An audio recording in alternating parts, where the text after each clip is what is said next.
ബെൻസിനെ ചേർത്ത് പിടിച്ച് ജോസാർ തുടരും എന്ന മോഹൻലാൽ സിനിമയിലൂടെ ആരാധകരെ ഞെട്ടിച്ചിരിക്കുകയാണ് പുതുമുഖ നടൻ പ്രകാശ് വർമ്മ. ചെറു പുഞ്ചിരിയോടെ സൗമ്യനായി എത്തി പിന്നീട് കൊടുംവിലനായി തകർത്താടുകയാണ് പ്രകാശ് വർമ്മയുടെ ജോസാർ എന്ന കഥാപാത്രം.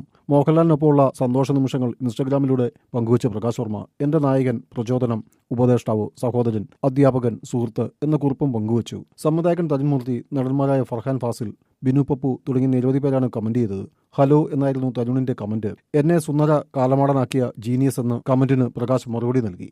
ബെൻസും ജോസാറും എന്നായിരുന്നു ഫർഹാന്റെ കമന്റ്. പരസ്യമേഖലയിൽ സുപരിചിതനാണ് പ്രകാശ് വർമ്മ. വോഡഫോണിന്റെ സൂപ്പർ ഹിറ്റായി മാറിയ സൂസു പരസ്യം, ഷാരൂഖ് ഖാന്റെ പ്രശസ്തമായ ദുബായ് ടൂറിസം പരസ്യം എന്നിങ്ങനെ പ്രശസ്തമായ നിരവധി പരസ്യങ്ങളുടെ പിന്നിൽ പ്രവർത്തിച്ചത് പ്രകാശ് വർമ്മയാണ്. ബാംഗ്ലൂർ ആസ്ഥാനമായ നിർമ്മാണ ഫിലിംസ് എന്ന പരസ്യ നിർമ്മാണ കമ്പനിയുടെ ഉടമയാണ്. ലോഹിതദാസ്, വിജിത്തമ്പി എന്നിവരോടൊപ്പം സംവിധാന സഹായിയായും പ്രവർത്തിച്ചിട്ടുണ്ട്. വി.കെ. പ്രകാശിന്റെ പരസ്യചിത്രങ്ങളിലൂടെയാണ് പരസ്യമേഖലയിൽ എത്തുന്നത്.